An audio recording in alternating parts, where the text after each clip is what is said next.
¿Por qué ustedes creen que las tropas rusas llegaron a Siria? Porque el cristianismo nace en Siria. En Antioquía es cuando Saulo de Tarso, ya conocido como Pablo, comienza. Entonces, todo esto tiene una implicación de Rusia viéndose como tercera Roma. Ahora, nos vamos al otro elemento, que es el que ustedes quieren saber. Dice, pero geopolíticamente, ¿qué es lo que pasa con Ucrania? En primer lugar, la violación es la invasión es una flagrante violación del derecho internacional. ¿Por qué? Porque desde la época de algo que los que venimos de las relaciones internacionales, que conocemos muy a fondo, que se llama la Paz de Westfalia, en el 1648, se habla de lo que es los estados con su soberanía. Estamos hablando de un mundo en el cual cristianos y protestantes que tenían las guerras en Europa, esta es la visión muy eurocéntrica, llegan a un acuerdo. Recuerden que la Primera Guerra Mundial, que esto es importante, la chispa que enciende la pradera es la muerte del heredero de la corona austrohúngara, el sobrino Francisco Fernando, porque Rodolfo se había suicidado en Mayerlin, ustedes recordarán. Esta es la dinastía que tiene su base más profunda con Maximiliano de Habsburgo, que es el papá de Felipe el Hermoso, el que se casa con Juana la Loca, la hija de Fernando e Isabel el Católico, que son los que tienen como hijo a Carlos V de España, primero de Alemania, y de ahí Fernando y los Habsburgo, hasta que llega Carlos II el hechizado. Toda esa dinastía cae, pero ustedes saben cuándo cae, porque había todo un proceso que había sido el proceso geopolítico que se había iniciado ya en el siglo XIX, después de la Revolución Napoleónica, después del Congreso de Viena, con Metternich, con Alejandro, el nieto de Catalina la Grande, que fue un hombre fundamental, y que se hace la Santa Alianza. Y ahí hay un tema importante en el siglo XIX, que es el que explica el fenómeno de por qué la Primera Guerra Mundial, que la segunda es una continuación de la primera. ¿Y cuál era? Las colonias, las materias primas. Hay un señor llamado Friedrich Ratzel que habla del Lebensraum o espacio vital. Viene Rudolf Helen y dicen, el Estado es un ser viviente. Pero ahí viene Haushofer y retoma, en esto profundizará mejor el general Soto Jiménez. Viene Haushofer y retoma y dice, no, el espacio vital. Pero hay algo interesante. Noten ustedes que Rudolf Hess, que era el cerebro, Hitler era un cabo.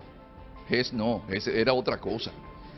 Era el que visitaba a la cárcel a Rudolf Hess y Hitler escuchaba las conversaciones. Y a esas conversaciones iba un jovencito que era el hijo de Haushofer, que coincidencialmente es el que está en un acuerdo que se llama el acuerdo Molotov-Ribbentrop, donde Stalin suple a Alemania del combustible que siempre ha necesitado porque no tiene combustible. Y aquí viene el tema de algo que inició otro señor que ustedes habrán oído mencionar, que hay gente que creen que porque beba tanto whisky como él se va a parecer a él, que es Winston Churchill. Y Winston Churchill dice, de ahora en adelante toda la Armada Británica va a utilizar carbón. Digo, va a dejar el carbón y va a utilizar petróleo. Y ahí vienen los combustibles fósiles a ocupar un elemento fundamental que se explica en el mundo de hoy porque esto tiene que ver con el gas. Pero Alemania depende más de un 50%. Ahora que ustedes escuchan de todas las sanciones, ¿ustedes saben cuánto factura Rusia diario en plena guerra? $1.000 millones, porque no pueden sancionar el gas. ¿Por qué? Decía la propia ministra de Relaciones Exteriores de Alemania, es que no es solamente el gas, es el 30% del petróleo que consume Alemania. Estados Unidos no tiene problema, Estados Unidos es el principal productor de petróleo del mundo, es el principal, es autosuficiente energéticamente, pero Europa no. Entonces, esta es la explicación geopolítica. Putin utilizó el gas, las energías, pero no solamente eso. Les decía de la colonización y en el Congreso de Berlín en el 1884, cómo se dividieron el África, porque los imperios como seres vivos necesitan materias primas. Pero ¿quién produce el paladio para tener el catalizador de los combustibles? Que yo no sé qué va a pasar con la industria automotriz. ¿Quién le aplicó una medida al aluminio que después tuvo que quitársela? Trump, porque se dio cuenta que el principal suplidor de aluminio del mundo era Rusia. Y entonces después iban a tener problemas la industria del automóvil y se iba a poner más caro. Pero ¿quién es el granero en sentido general de Europa? Siempre lo fue Ucrania con sus tierras fértiles, pero completado con Rusia, suplen el 40% del trigo mundial, pero también producen maíz, también producen el girasol. Rusia es el principal productor de fertilizantes del planeta. Y aquí viene la geopolítica. Un gran pensador de la geopolítica, Immanuel Wallerstein, decía que la única manera que ante la búsqueda de recursos los imperios podían pensarlo antes de hacer la guerra, porque la guerra ha sido la partera de la historia. Nosotros ahora nos sorprendemos, pero esto es casi cíclico. Cada cierto tiempo llega una guerra que cambia el orden, y a esto es lo que se le llama la trampa de Tucídides, porque hay una potencia que va en emergencia y hay una potencia que va en declive. ¿Y qué sucede? ¿Qué es lo que tenemos que ver aquí? Henry Kissinger y otro señor llamado George Kennan, que fue el que diseñó la doctrina Truman de la contención, hablaron siempre de que con Rusia había que tener cuidado por su pasado histórico. Es un pueblo que vive anclado en su historia, es un pueblo de zares, y que cuando colapsó la Unión de Repúblicas Socialistas Soviéticas en el 91, lo que había que hacer era integrarla al mundo occidental. De hecho, Rusia firmó un acuerdo con la OTAN, tanto a Gorbachev como a Yeltsin se le dijo, no, mira, la OTAN no la vamos a ampliar, porque la OTAN se forma en el 1949 por lo que estaba sucediendo, ¿dónde? Que fue el lugar donde comenzó la Guerra Fría, no fue en Alemania, fue en Grecia. Comienza en el 1949 la OTAN, pero como un bloque militar. A ese bloque militar le surge un bloque del lado de la URSS, que era el Pacto de Varsovia en 1955. Y aquí viene la lógica de la perspectiva rusa sobre este conflicto. Si de todos los países miembros del Pacto de Varsovia,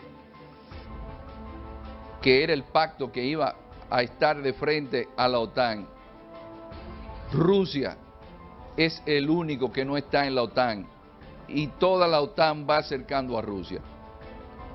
Si usted no está en la mesa, usted piensa que es parte del menú. Entonces, porque el único que no está en la OTAN soy yo. Y entonces, si Ucrania es un lugar fundamental, porque me queda al lado y hay unos antecedentes históricos, es donde está, por ejemplo, me tomé Crimea, porque es la salida a un mar de aguas calientes.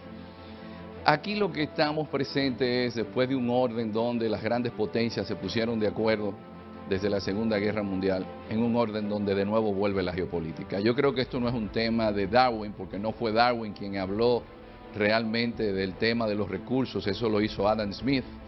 Y ayer, reflexionando, me busqué en una Biblia que se llama la Biblia Latinoamericana, me estaban hablando estaba leyendo sobre Caín y Abel, y me mandaba a la página 80 unas reflexiones, y la comparto con ustedes. Dice esa reflexión teológica, cuando habla de Caín y Abel, que venció el más fuerte, que por más justicia que exista en el mundo, la naturaleza nos ha enseñado que el más fuerte se impone al más débil. Nunca antes en la historia de la humanidad las potencias habían llegado a un consenso para tener esferas de influencia. Tanto es así que el Pacto de Varsovia era el único pacto que se invadía a sí mismo. Es decir, los rusos invadieron a Hungría, los rusos invadieron a la primavera de Praga. Es decir, era un pacto que se invadía a sí mismo, pero ¿qué existía? Existía un arreglo entre las potencias. Ese arreglo entre las potencias se rompió por algo, señores, que ustedes deben estar conscientes. Llegamos a un mundo multipolar. ¿Qué sucede cuando hay un mundo multipolar? Nos encontramos en la anarquía comparativa, que es lo que le da como definición el gran geopolitólogo Robert Kaplan. ¿Y qué pasa en un mundo en anarquía comparativa? Que no hay estabilidad, que hay incertidumbres. Y eso es lo que nosotros nos encontramos en el mundo de hoy. Una guerra en Ucrania que evidentemente los rusos no la hicieron sin China detrás, porque el gran ganador de esto es China. Decía Mao, el mundo está en caos, para China es excelente. ¿Por qué?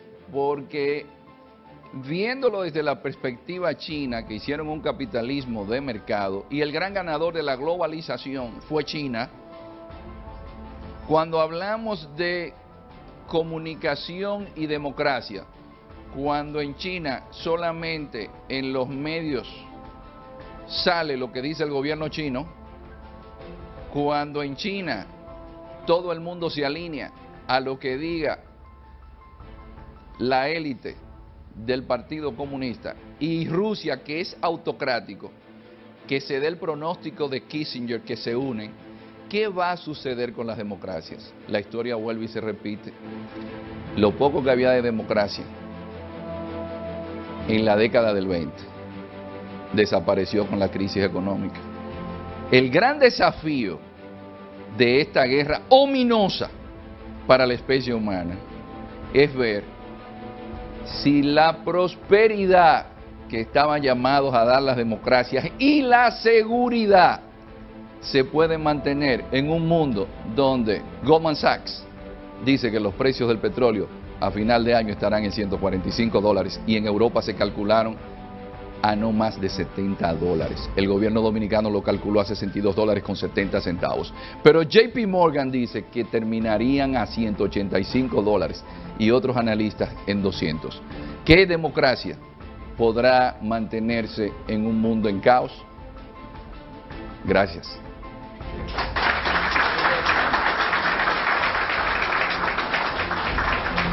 Muy bien.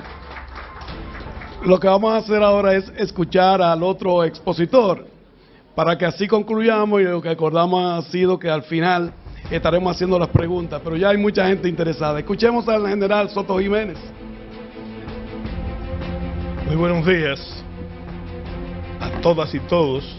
Y entonces tendría que justificar en el conversatorio por qué he previsto sentado, se paró Gatón y me paro yo. Quizás por razones diferentes. Miren, yo recuerdo a un autor español muy famoso, se llamaba Alejandro Casona, que escribió una obra fundamental de la literatura española y universal, que dice que los árboles mueren de pie. Yo agrego que los árboles viven y mueren de pie. En este caso, siempre en función del tiempo, que yo creo que recomendarle a Rafael que debe ser más, eso merita, o varias tenidas o una tenida larga. Bueno,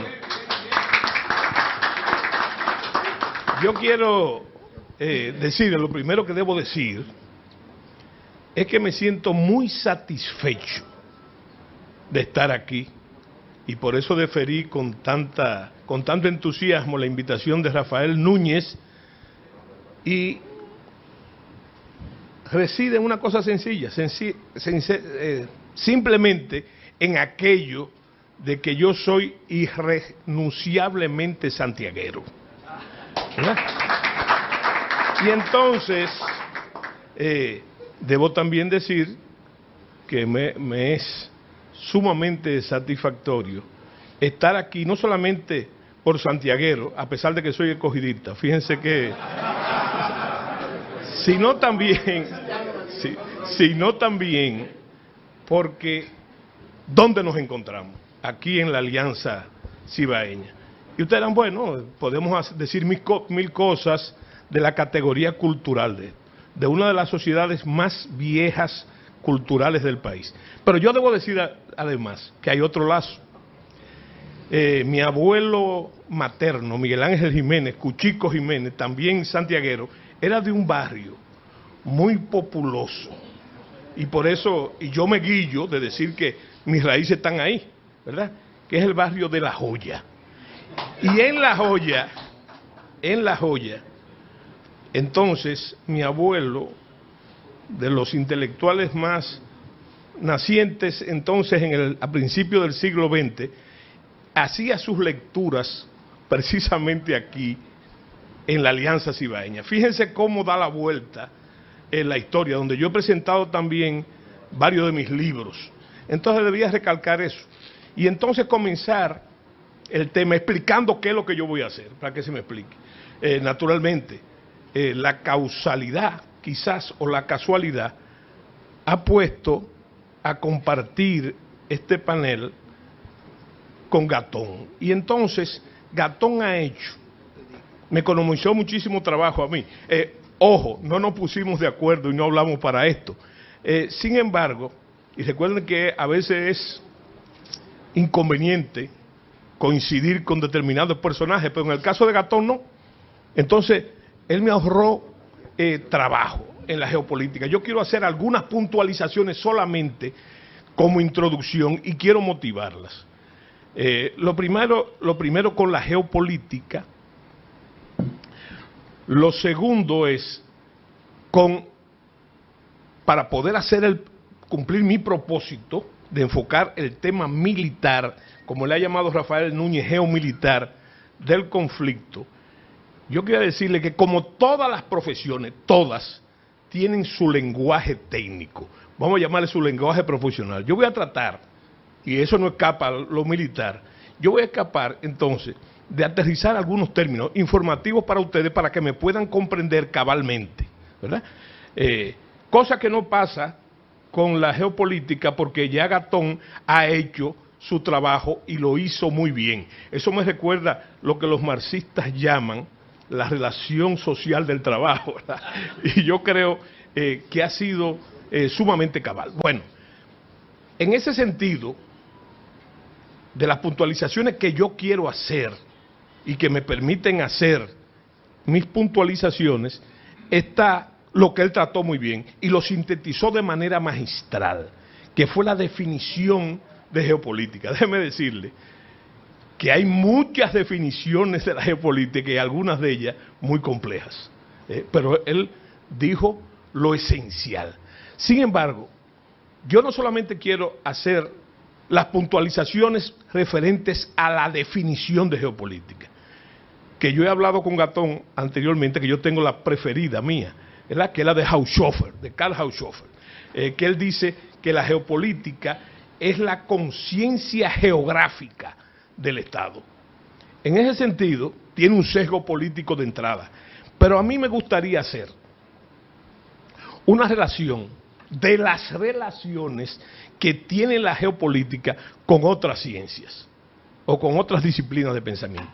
La primera de ellas es con la geografía, haciendo la observación de que la geopolítica no es geografía política, aunque el nombre nos lleve a ello, no es lo mismo. Lo otro es con la historia. Bueno, y entonces un autor que él mencionó, que es Ratzel, alemán, decía que la historia no es más que la geografía en movimiento, para que ustedes vean cómo se categoriza con ello. Bueno, la otra relación entonces es con la economía, que el licenciado Gatón conoce muy bien y les habló de eso en los diferentes periodos de la historia, puntualizando con lo que yo estoy de acuerdo, que hay mucha gente que confunde cosas, es natural. Y yo pienso que la geopolítica, para la comprensión, junto con la diplomacia y la estrategia, hay que desacralizarla, porque mucha gente se cree que es algo muy complicado, tiene sus complicaciones y no lo es. Bueno, pero una de esas relaciones, y es la que me lleva al conversatorio con ustedes, es la guerra. Para la geopolítica es una guía esencial en el manejo de la diplomacia, pero también la es para la conducción misma del Estado, pero también es vital para la conducción de la guerra. Y a eso quiero referirme. Y en el primer punto les diré que tras un análisis historicista muy interesante del licenciado Gatón y completo, quiero agregar, para desacralizar la geopolítica, y él mencionó la región, que como la guerra, la geopolítica tiene 6.000 años. Es anterior, es anterior, pero si nos basamos de la historia documental y de la zona que él mencionó y adujo, que fue la Mesopotamia, esa es la edad de la geopolítica, sobre todo desde la gran migración, la primera gran migración semita, que es muy práctica. En la Arabia Pétrea, lo que se llamaba la Arabia Pétrea, no había de nada, no había recursos. Ahora hay petróleo, pero hace 6.000 años no. Y entonces ellos comenzaron a emigrar hacia el norte, hacia la Mesopotamia, buscando la prosperidad. Ahí donde nació la cuna, sobre todo de la civilización occidental, aunque está en Oriente. Y entonces podemos deducir, déjeme decirle que yo he estado ahí en la Mesopotamia y he estado en Babilonia, ¿verdad? Y déjeme decir una cosa, para comprender el trabajo que estaban pasando la gente de la Arabia Pétrea, solamente se comprende si usted ve lo que es eso, lo que es la Mesopotamia, porque ahí no hay, yo dudo mucho que ahí tuviera el paraíso terrenal ni nada por el estilo, ¿verdad? Porque a mí se me pareció mucho, para hablar de un ambiente de la tierra de María Santísima, que es el Cibao, para decirle a ustedes que eso se parece a los pelados que hay ahí, a las salinas de Montecristi, ¿verdad? A eso a que se parece, o sea que no es tampoco ningún paraíso, o ni siquiera la plena de Asua. Hay regiones en Pedernales que tienen más verdor y más, bueno, pero en lo otro lo que había era arena, y esa es la primera ola semita. ¿Qué es lo que yo quiero decirle, sin entrar más en profundidades históricas? Quiero decirle que la geopolítica, más simple que la definición de Gatón, es la lucha por los espacios, ¿verdad? La lucha por los espacios, y en ese sentido, entonces, ¿cuál era al principio, cuál era la situación de la humanidad? Que había mucho espacio y poca gente. Pero fíjense que aún así, el hombre se disputaba los espacios, aún así. Ahora la situación es diferente. ¿Qué es lo que hay? Poco espacio y mucha gente.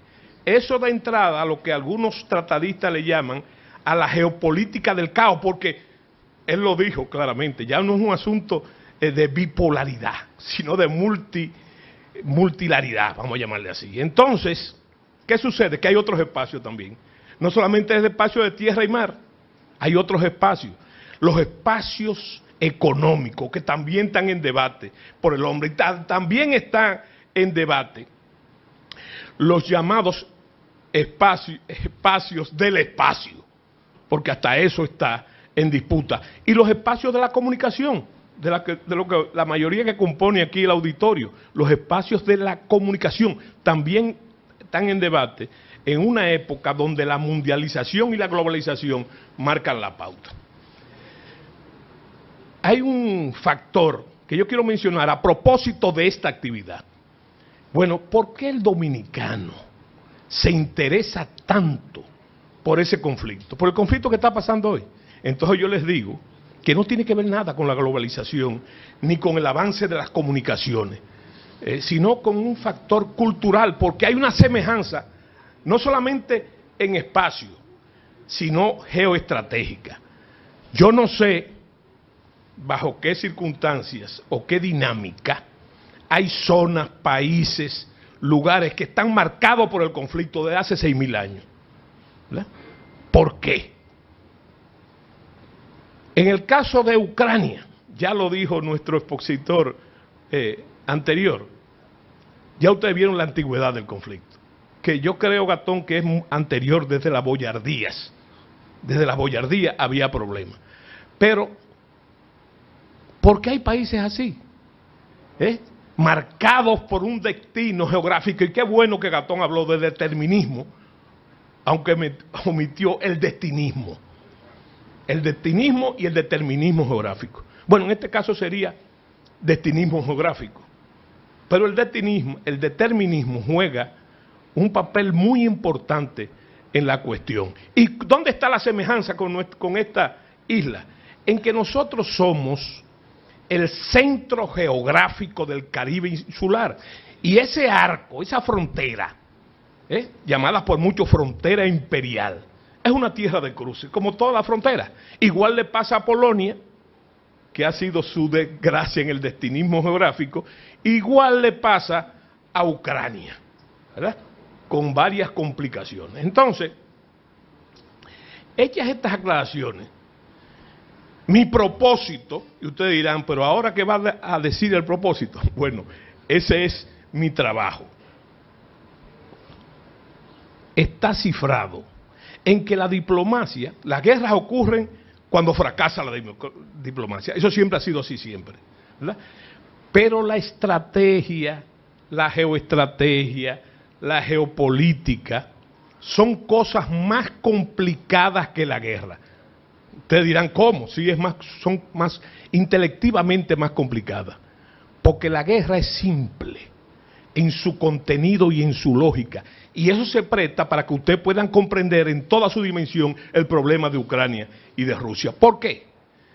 Porque uno de los 9 principios de la guerra, y esa de las cosas que yo quiero que ustedes sepan, es la simplicidad, la sencillez. De los 9 principios de la guerra, que son principios inmutables, a despecho de la tecnología, tiene 6.000 años y siguen siendo inmutables. Entonces, ¿qué dice la simplicidad? Ese principio de la guerra, que en la guerra todo lo complicado no funciona, solamente funciona lo simple. Y ustedes me dirán por qué. Bueno, porque yo a veces reflexiono, así como ha reflexionado Gatón en algunos aspectos, yo digo, pero ven acá. Y él citó la Biblia, y qué interesante que citara la Biblia, ¿verdad? A despecho que él sea o no sea escéptico, que no lo sé. ¿Ustedes saben por qué? Porque en razón de lo que está pasando hoy, y esa es mi reflexión, se habla de la peste y la guerra. Pero eso hace más de 6.000 años que se está hablando de la peste y la guerra en la Biblia, en el Bhagavad Gita y en otros libros anteriores que tienen más de 10.000 años. Siempre se habla de la peste y la guerra. Bueno, la guerra es otra peste. Y la peste es la pandemia, ¿verdad? Entonces nosotros salimos de una pandemia y caemos en el caso de la guerra, que ya yo dije que es otra peste, pero es la compañera, la violencia, ese es el reino de la violencia. La guerra es siempre execrable, condenable siempre, por las pérdidas de vida, los destrozos, las catástrofes que ocasiona. Pero bueno que ustedes sepan que ha sido la compañera más cercana de la humanidad en sus orígenes. Ya yo le dije que tiene 6.000 años, según la historia documental, pero hay pruebas arqueológicas de que es anterior. Y ustedes me dijeron, ¿cómo usted puede? ¿Y cómo usted recoge muestras arqueológicas de la guerra? Bueno, si se encuentran y se siguen encontrando ciudades amuralladas, quiere decir que había enemigos de los cuales protegerse. Y ahí está la presencia de la guerra. Entonces, yo quiero usar la guerra, la lógica de la guerra, como catalizador del conflicto. Y para ello, quiero esbozarle, para no entrar en otras honduras, esbozarle lo que se llama el dogma de la batalla aeroterrestre. El dogma de la batalla aeroterrestre, que es más allá, es la fórmula del combate en términos modernos. Es moverse rápido, golpear duro y acabar pronto. ¿A qué se le parece eso? No lo digan. Pero a mí se me parece otra cosa, como cibaeño al fin.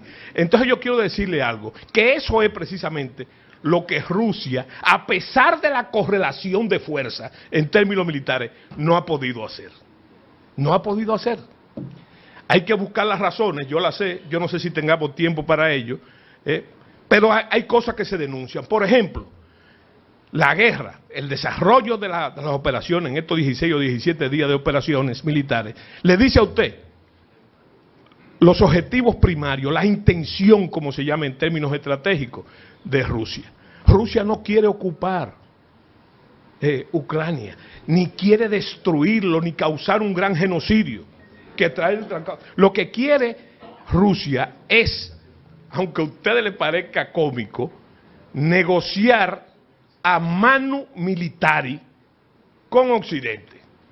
Bueno, pero Gatón ya lo dijo en ese sentido, ¿verdad?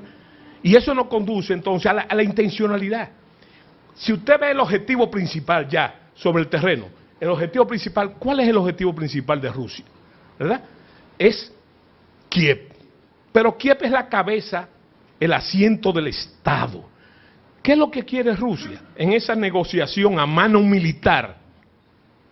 ¿Qué es lo que quiere? Simplemente cambiar el gobierno, para tener un gobierno proclive a sus intereses nacionales, no a la expansión, no, sino como esbozó y aludió Gatón, ¿verdad?, a su seguridad nacional, que él le ha llamado en varios intermediarios una advocación a la patria, a la seguridad de la patria. Ahora bien, lo más interesante del caso es que si nos llevamos de la correlación de fuerza y de lo que ha pasado, la correlación militar de esa fuerza es 9-1. 9-1 a favor de Rusia, ¿verdad? 9-1. Solamente en el puño poderoso de Rusia, que siempre han sido sus tanques, estamos hablando que Rusia tiene 12.500 tanques. Es la mitad de su ejército, de un ejército que es totalmente montado, a diferencia de cualquier ejército de Occidente. Quiere decir que ahí no hay hombre a pie. Estamos hablando de que los que no se mueven en tanques, que es la mitad de su ejército, se mueven en BTR y BMP, que es lo que nosotros llamamos aquí carro de asalto, ¿verdad? Fíjense un detalle. Se supone que con esa superioridad el conflicto debió terminar hace tiempo, ¿verdad? Sin embargo, no ha pasado así. ¿Y por qué no ha pasado así? Sencillamente porque hay otras cosas que quedan al descubierto. No solamente negociar a mano militar en un conflicto que comenzó hace tiempo, ¿verdad? Y que Occidente, vamos a llamarlo así, se descuidó. ¿Verdad?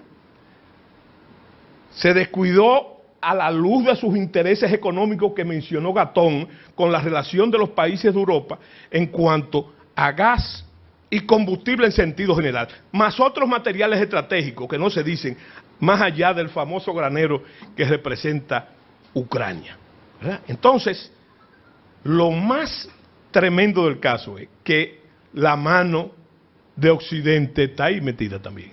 Pero no la mano de Occidente, vamos a llamarle al pan pan y al vino vino. Si usted estudia la resistencia ucraniana, que no solamente representa un talón de Aquiles para la inteligencia rusa, eso que ellos han mostrado no es simplemente patriotismo ni nacionalismo, eso fue una defensa preparada desde hace tiempo, y usted lo ve en la correlación de las armas, ¿verdad?, de lo que los norteamericanos llamaban la defensa activa en la Guerra Fría. Y lo que está pasando en términos operacionales es eso, teniendo en cuenta también que Rusia tiene tiempo que no pelea.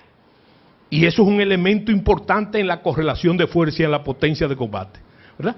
Yo creo que el gran banquete se lo está dando los Estados Unidos ahora, los analistas, no con las relaciones políticas de la que habló él, es verdad. Yo no sé a quién se le ha metido en la cabeza de que Rusia es comunista o que representa una corriente liberal.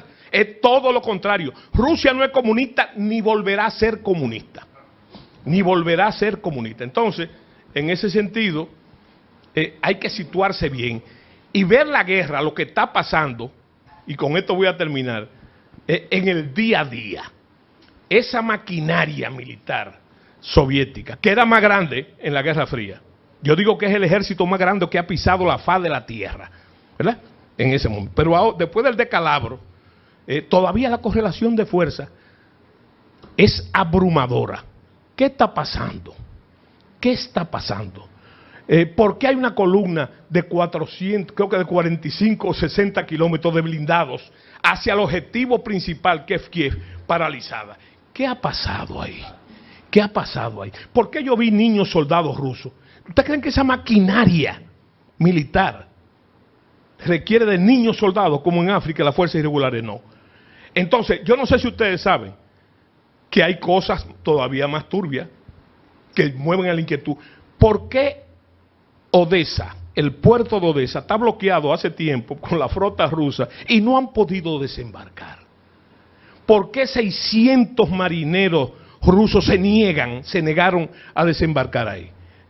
¿Por miedo? No, hay un problema etnográfico y cultural que habrá que desentrañar en la realidad, porque hay una guerra de información, ¿verdad? Y ustedes saben como periodistas que lo primero que muere en una guerra, siempre se ha dicho, es la verdad, pero tampoco es legítimo. ¿Ustedes saben por qué? Porque hay una cosa, en la guerra, recuerden, en la guerra no solamente todo se vale, sino que en la guerra, que no admite cosas complicadas, en la guerra hay una cosa que se llama las operaciones psicológicas y las operaciones de engaño y decepción, que son parte misma de la guerra. Entonces, en ese sentido, señores, hay que observar las operaciones militares para desentrañar y simplificar las complejidades del mundo de la geoeconomía, la geoestrategia y de la geopolítica, que como ya dije, importante recordar esto,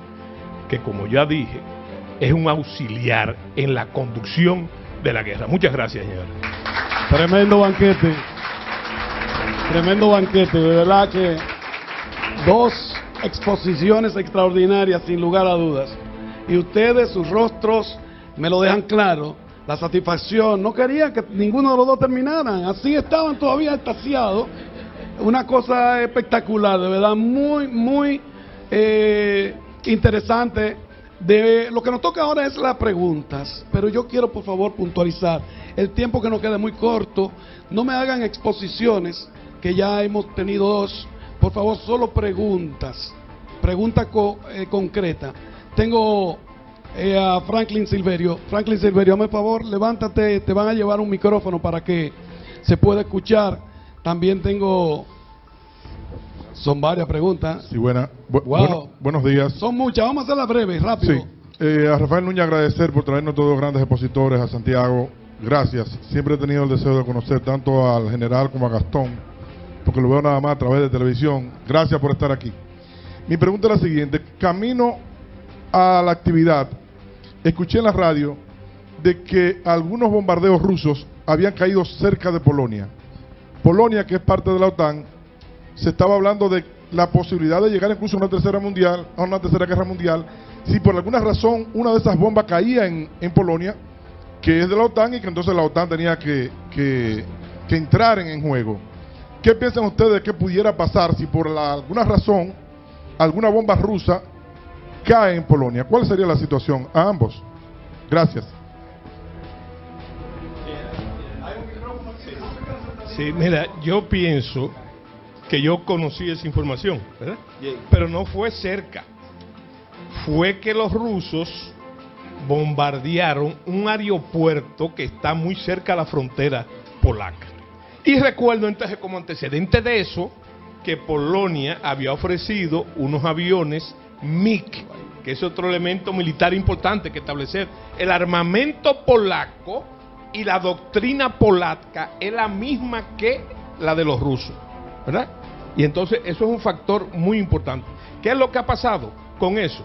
Que es una respuesta a ese ofrecimiento de esos aviones MiG que Polonia ofreció en un cambalache con los norteamericanos, de que le cambiaran eso por F-16 para ellos entonces darlo a Polonia. Y los rusos, en también una acción de advertencia, por así decirlo, le dicen, bueno, si ese va a ser el receptor, ese aeropuerto, sepa que está bajo fuego.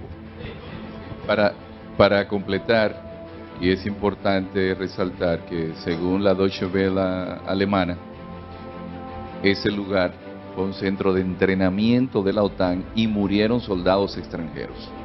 Está a 25 kilómetros de Polonia y el capítulo 5 de la OTAN dice que un ataque a cualquier país miembro sería equivalente a todos. Por eso el peligro de que pueda llegar cualquier ataque a Polonia. Y es bueno también hacer la observación general, porque mucha gente se está yendo en esto de un lado y del otro, lo están viendo muy maniqueístamente.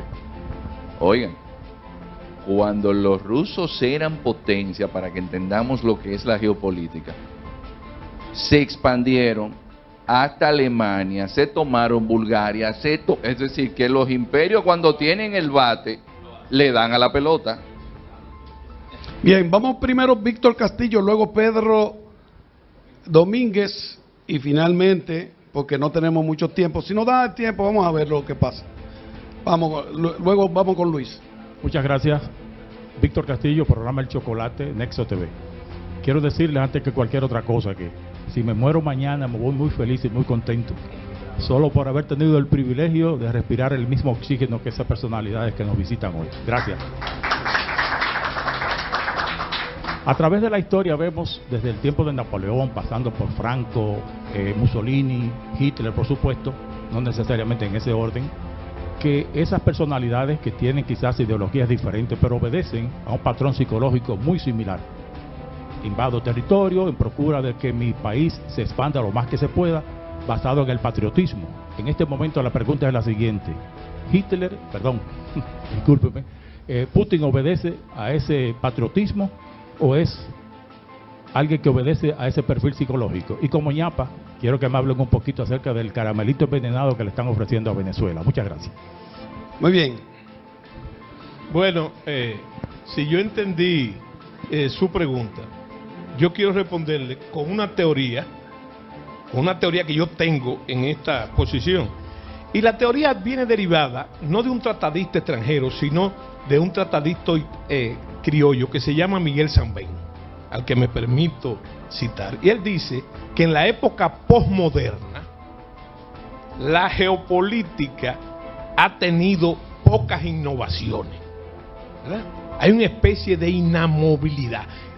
Y aunque parezca un tremendismo, yo creo que estamos al borde, si no ya comenzada, una nueva Guerra Fría.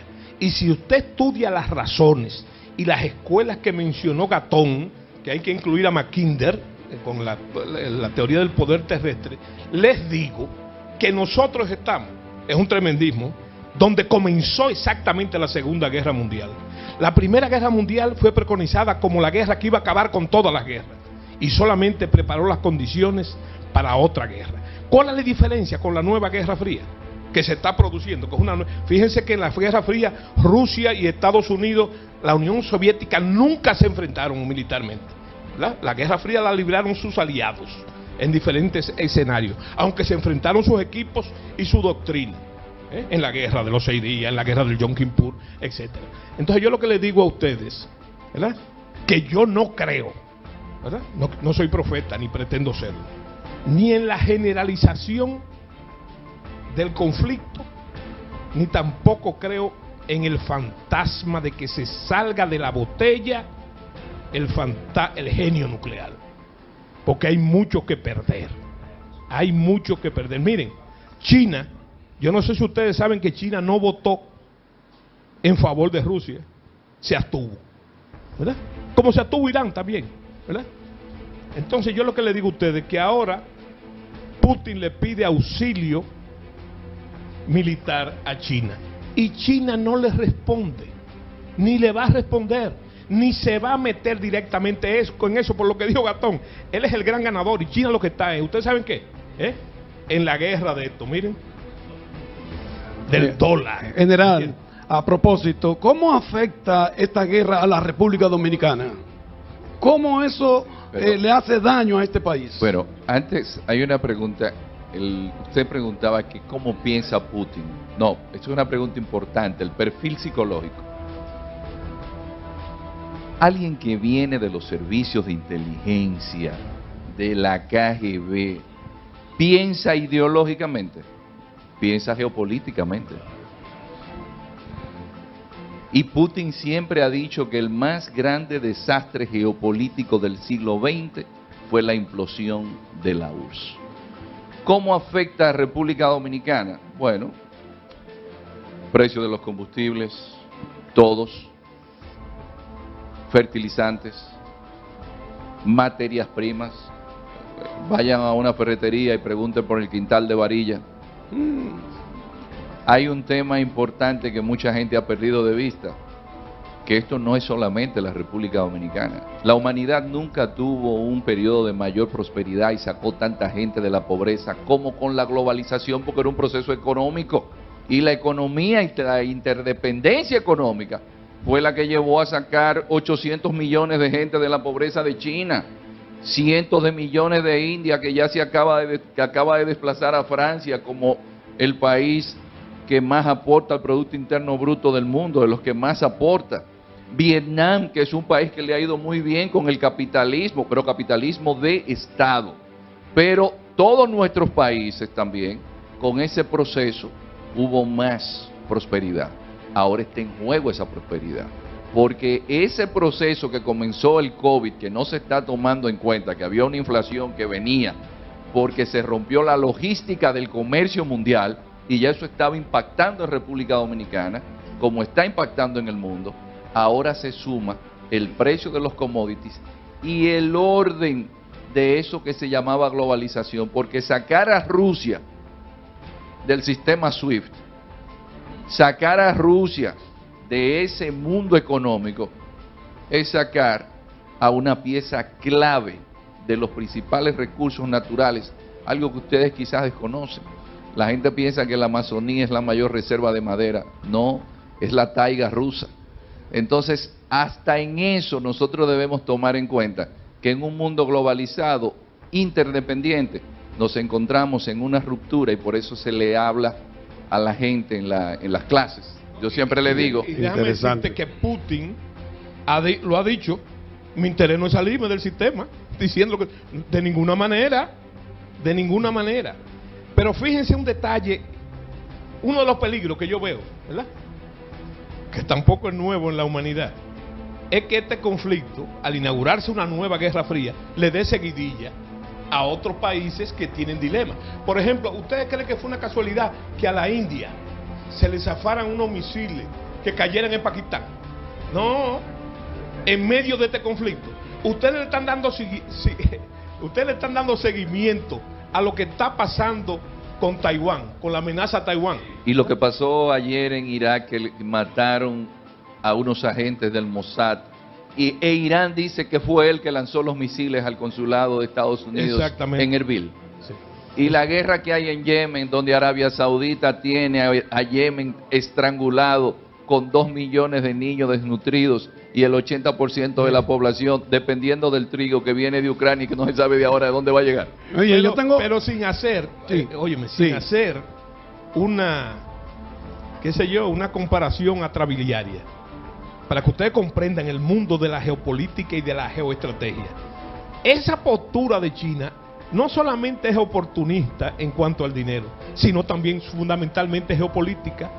Ustedes sabían que se están curando en salud los chinos.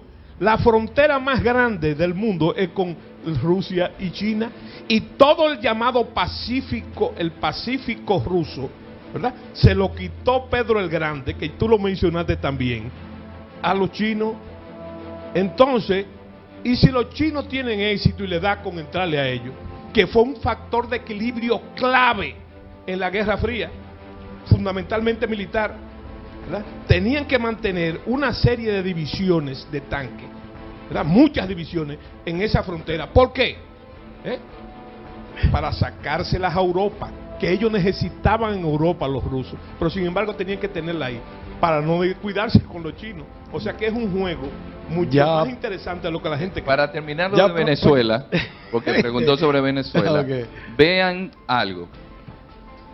¿Usted sabe por qué se mantiene el régimen o el régimen militar venezolano?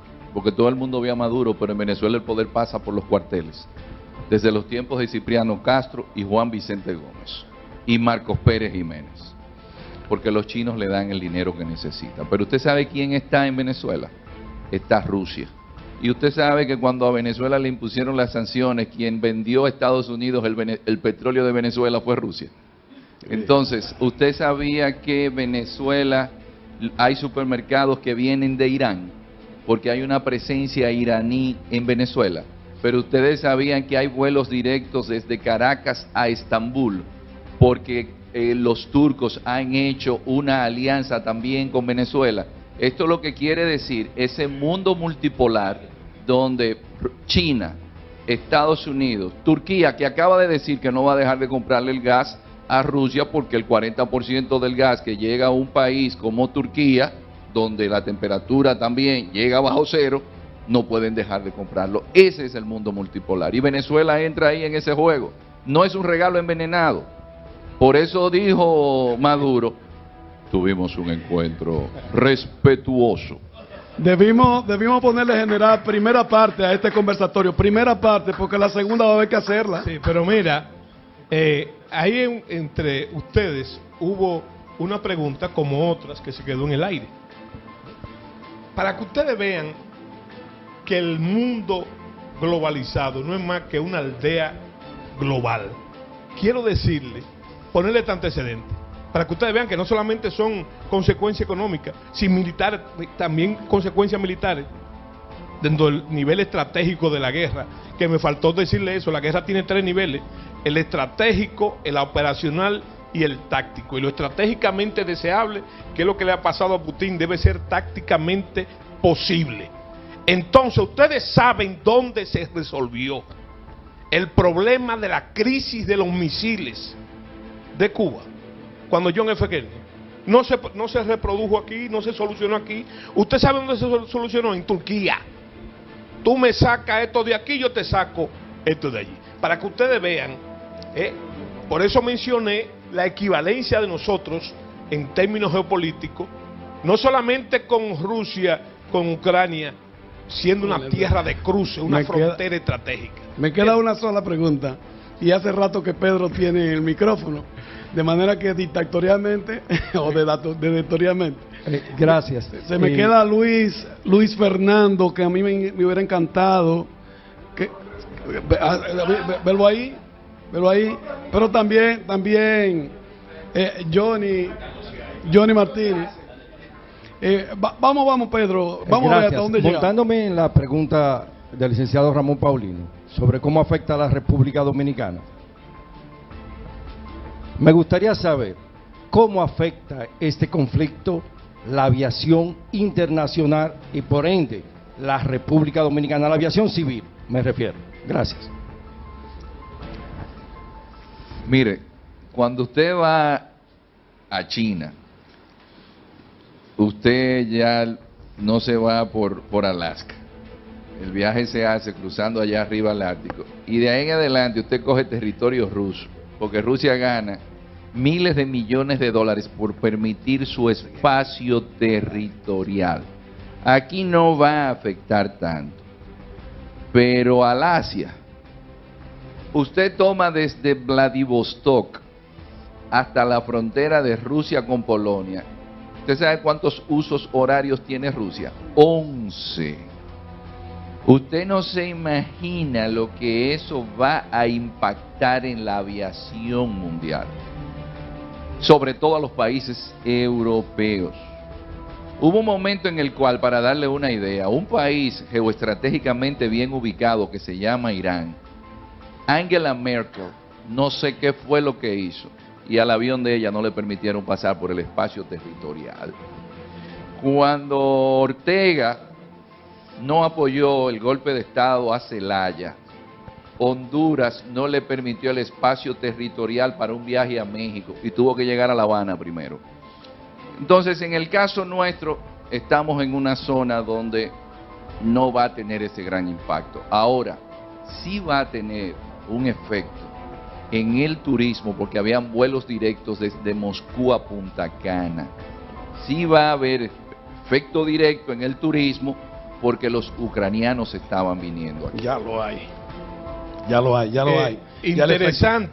Interesante agregar en ese, para que usted tenga una imagen geográfica del problema, que incide enormemente en la geopolítica. Uno de los dilemas, que por lo que yo digo que estamos de nuevo en una nueva guerra fría, porque la gran obsesión de los rusos, los soviéticos primero y los rusos después, fue la búsqueda de los mares calientes, porque su gran flota no puede salir un número determinado de meses al tiempo, y sobre todo acceder al Atlántico ni al Mediterráneo. Entonces, ¿qué es lo que ha pasado? Que esto ha revivido la búsqueda de los mares calientes. Él habló del puerto de Vladivostok, para que ustedes vean lo que es ese monstruo geográfico de Rusia todavía, ¿verdad? De que prácticamente le da la vuelta a China y recae, yo no sé si ustedes saben eso, que Rusia hace frontera con Corea del Norte. Y que al lado de, hablando de la aviación civil, ustedes recuerdan ese avión que tumbaron de pasajeros. ¿Ustedes saben qué fue lo que pasó? Que pasó por lo que se llama la península de Kamchatka, y ahí estaba el mayor enclave estratégico de la Unión Soviética. Y al violarlo, ellos lo tumbaron. Pero eso está en el Pacífico ruso, como está el puerto de Vladivostok, y todo eso le perteneció una vez a China. Ese es el gran dilema, y para entender el gran problema. Las razones directas, las que dijo Gastón, exactamente las que dijo Gastón. Ahora, hay muchas otras que se pueden devenir de ese conflicto. Muy bien, llegamos al final. Yo quiero que me permitan despedirme de la transmisión en vivo en este momento de los canales que por los que estamos llegando en esta mañana con este conversatorio. Teleunión, Canal 16, también Galaxia TV y Teleunión, así como los portales. Me despido de la transmisión, pero nos quedamos aquí para responder algunas preguntas más que han surgido y que, ¿verdad? Lo que nos va a llevar a una segunda parte de este conversatorio. Rafael, es la propuesta. Bien, señores, despedimos la transmisión y continuamos aquí. Bien, entonces vamos con Luis. Telecontacto, Canal 56.